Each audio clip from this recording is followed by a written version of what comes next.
Olá pessoal, professor Juliano Ramos, um bom dia, uma boa tarde, uma boa noite a todos vocês. A vida é muito boa e sempre vai dar certo. Pessoal, não, eu não estou no Windows 11. Vem comigo, assiste a vinheta que vocês vão conhecer a proposta dessa distribuição de Linux chamada Ubuntu.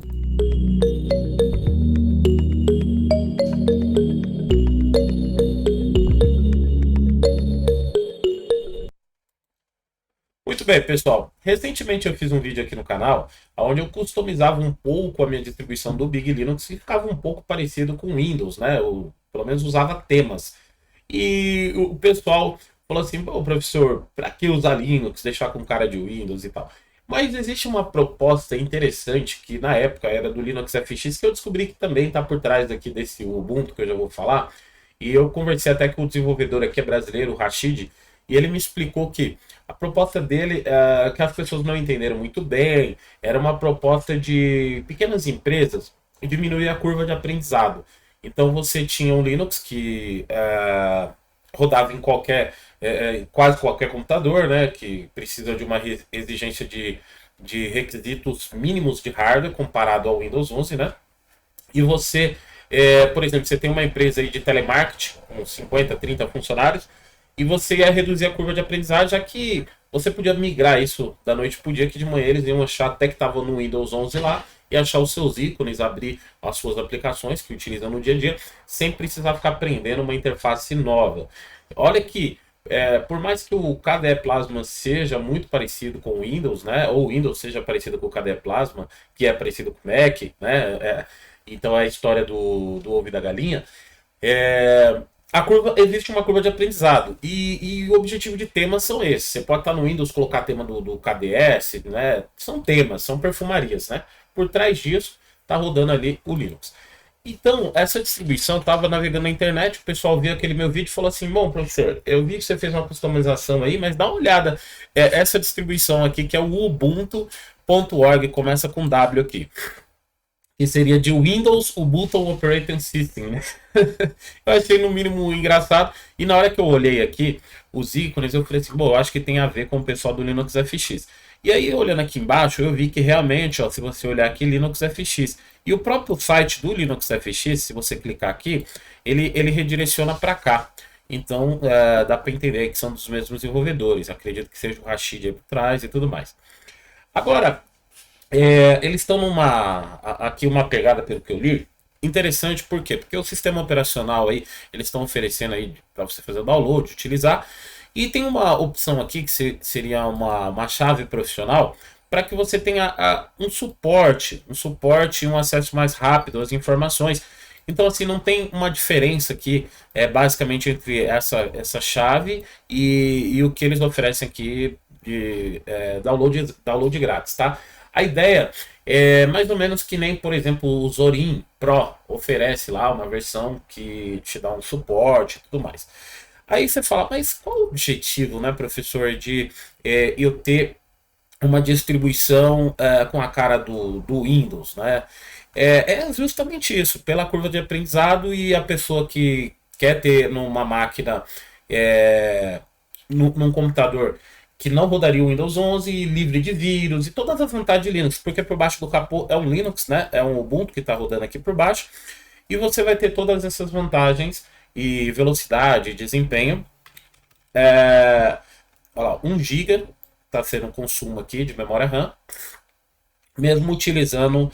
E você está utilizando uma distribuição só com temas do Windows. Então, se a gente dá uma olhadinha aqui em etc apt sources.list, vai ver que ele por baixo aí é um Ubuntu, o Jam, né? Então, trata-se de uma distribuição de Linux, mas que vem com esse temas, personalizações aí do, é, do Windows 11, e está utilizando o KDE Plasma. Vamos dar uma mexida aqui no sistema. Algo interessante que eu vi, indiferente se a gente gosta ou não, aliás, aqui no meu canal eu apresento as coisas, e eu vou dizer novamente, pessoal, eu apresento, não significa que isso seja minha opinião total sobre aquilo. Eu gosto de contemplar os projetos das pessoas, e eu não gosto de desmerecer o trabalho de ninguém.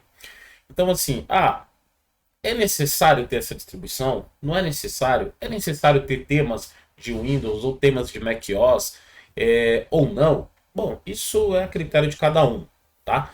Eu só estou apresentando, então, por favor, aí nos comentários sejam educados. Muito bem.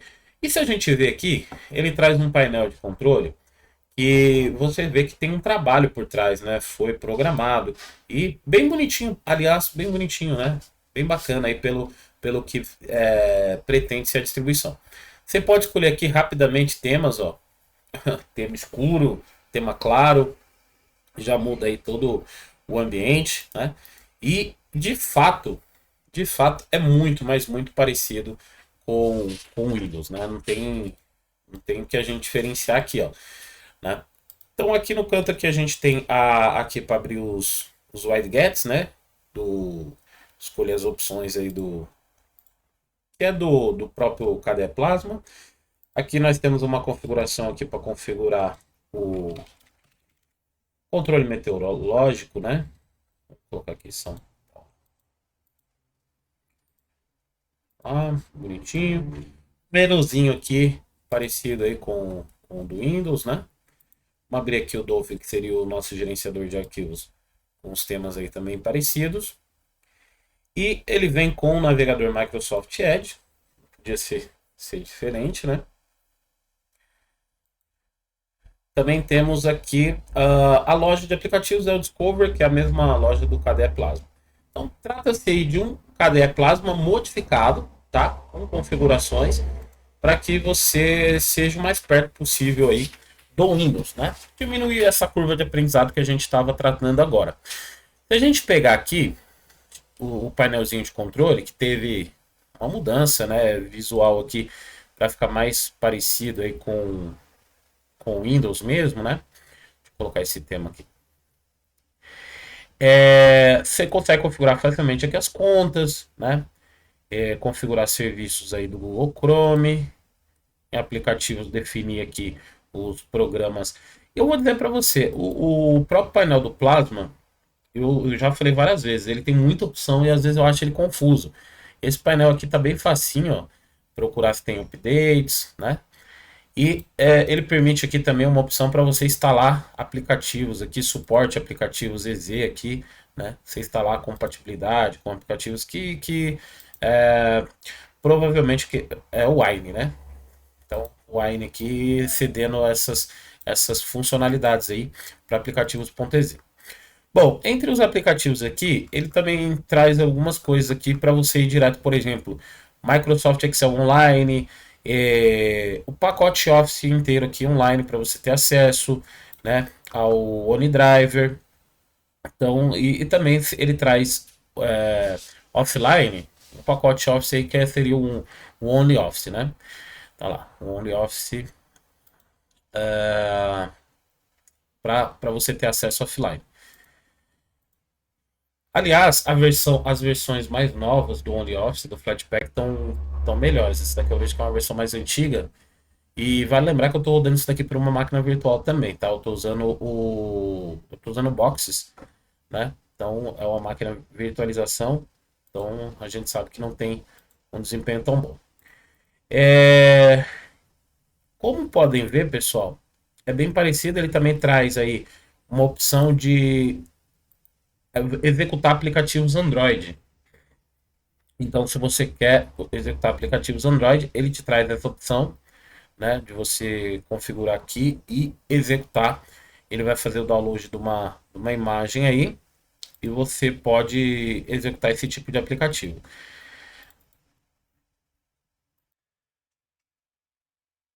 Bom, eu não vou aguardar aqui o download concluir, não. Minha conexão não está das melhores hoje, mas a gente percebe que trata-se de você criar uma máquina virtual aqui, né? Então você vai definir o tamanho do disco para essa imagem do Android e vai fazer as configurações aqui de memória que vai ser alocada para esse Android e vai executar aí, permitindo, de acordo com o que eles descreveram, executar vários aplicativos aí do Android dentro dessa máquina virtual. Eu vou deixar para falar mais, depende aí da repercussão desse vídeo, o que vocês acharem, se eu continuo falando aí dessa distribuição. Mas só para deixar claro aqui para vocês, é que Indiferente aí, pessoal, da opinião, né? Se é legal, não é. A gente tem que levar em consideração o trabalho que os desenvolvedores tiveram, principalmente aqui nessa parte aqui do painel de controle, que eu acho que foi bem bacana, né? Dá para se aproveitar bastante. Ideias, então você pode pegar as ideias que está aqui e aplicar em alguma distribuição, né, alguma facilidade. Então, acho que tudo vale a pena a gente conhecer. E essa é a vantagem, a maior vantagem do software livre, do open source, é esse poder de customização. Então, a gente conseguimos poder trazer o melhor de qualquer mundo para cá, né? Claro que desde que isso não afete critérios de licença de software, esse tipo de coisa. E você consegue com temas, né, ícones, você consegue personalizar, deixar parecido com macOS, deixar parecido com Windows, deixar parecido com Gnome, mesmo você não usa Gnome, às vezes a pessoa usa XFCE, gosta do tema do Gnome, não tem problema nenhum. O poder de personalização do Linux é isso. E reduzir essa curva de aprendizado, eu acho bem interessante, porque você pode levar computadores mais antigos, né? Dá uma aparência moderna ali para sua empresa, então as pessoas vão estar usando ali e uma curva de aprendizado bem simples. Aliás, o próprio Windows da empresa, quando se coloca, você vai colocar um monte de limitação, então tudo que ele vai precisar é clicar no iniciar e achar os programas que ele utiliza no dia a dia, e vai ser a mesma coisa aqui, só que sem licença, sem custo de licença, sem curva de aprendizado, porque você coloca lá, amanhã ele já está usando, já vai saber suas coisas, você não vai precisar treinar ninguém. Então, isso é muito legal. Se a gente parar assim, com uma certa maturidade para entender o objetivo é interessante. Agora, assim, se eu recomendo a distribuição ou não recomendo, é algo que nesse momento eu não posso opinar nada sobre isso, porque eu não conheço o projeto, preciso amadurecer mais, conhecer mais. E fica aberto aqui para o desenvolvedor, se ainda continua o Rashid aí, perdemos o contato, para que ele venha colocar o comentário e a gente conversar e quem sabe aí ele venha apresentar esse projeto novo que ele está fazendo aí.